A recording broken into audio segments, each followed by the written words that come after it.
Okay, today we're talking about a mod for your 340, and it's designed that high impact gel is designed to stop this post from breaking so that your gun will keep going.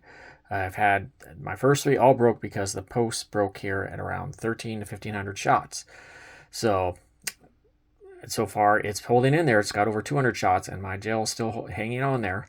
And my goal is to get the mainspring on this can go 7,000 shots full power, around 7,000, but it has to have the post join along or you don't have a gun.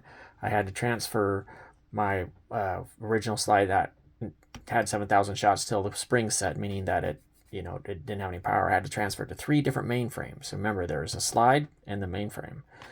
And so the whole goal of this is so that does not happen anymore. So the slide and the mainframe go all the way together for 7,000 shots. Okay, so how do we do this? Take your gun apart, get your slide off, and obviously you're going to have a post there. You get your hammer back, you're going to have a post, but that, well, broke off. It's right here. So anyway, so you got to be careful.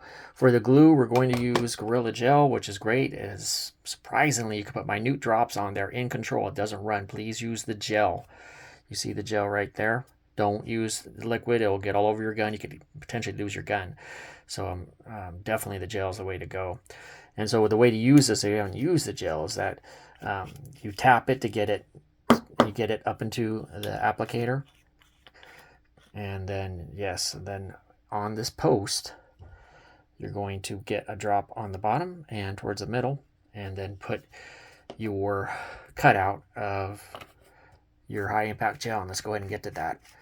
So, okay, so the product I found, and I have some engineer friends that help me with this. So this from the drugstore, it's like Dr. Scholl's, but high impact gel. Like it says on there, it's not a rubber latex. This is high impact gel, and it I felt the right thickness. So it's about the right thickness. I remember when the hammer's resting on it, it squishes down on it. So the trick with this post is I use a Swiss Army knife. If you feel you have better surgical tools, I felt like these little scissors did a great job. I'm surprised how much I use that little knife.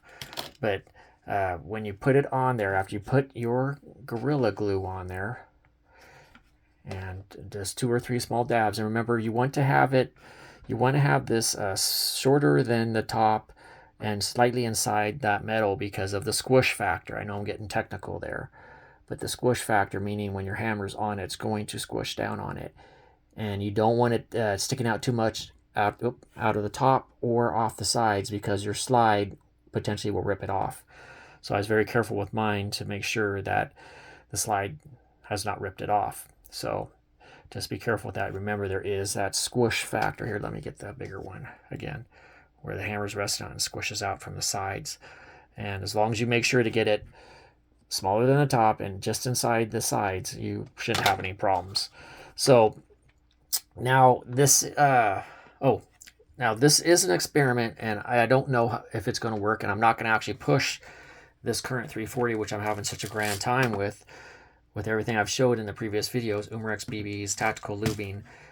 It's full power, no jams. I'm really happy and excited about how this is going.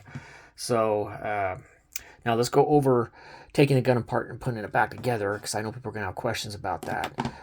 I'm always worried about people breaking the post immediately when they take their gun apart too much, especially clearing jams. So I try to come up with jam fixes that don't require a slide removal.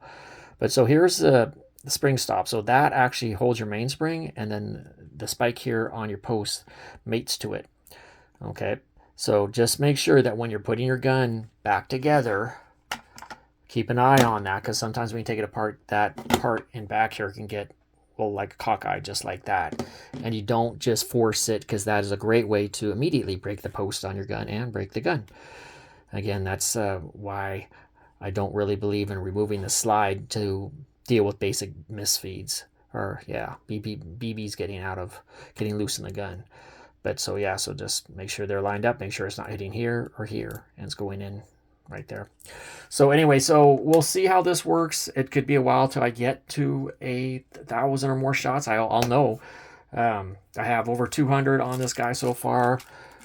full power, accuracy I'm happy with. The paint on the front sight, no jams. And I'm hoping this will work. The nice thing about this mod or experiment is that this isn't harming the gun or disrupting how it works or operates.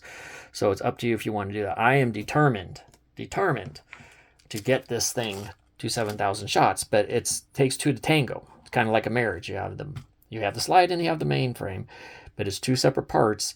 And for that mainspring to get to its full potential at 7,000 shots, that has to stay in the party. That has to survive. And I'm hoping this will do it. The engineers said it might not because of what? Because Daisy just anchors it from one side. Just working the mainspring, unfortunately, because they don't anchor it on both sides like Crossman, it might still break off just from working the gun.